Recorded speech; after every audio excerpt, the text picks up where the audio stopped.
क्या आपकी हड्डियों से कट-कट या चरमराहट की आवाज आती है?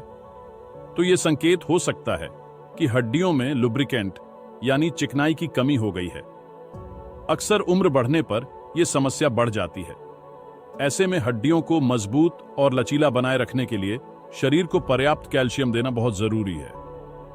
दूध, दही, पनीर जैसे चीजें कैल्शियम के बेहतरीन स्रोत हैं। इसलिए रोजाना 1 गिलास दूध जरूर पिएं और हड्डियों का ख्याल रखें। और ऐसी ही दिलचस्प जानकारी को देखने के लिए आप हमारे चैनल को सब्सक्राइब करना ना भूलें।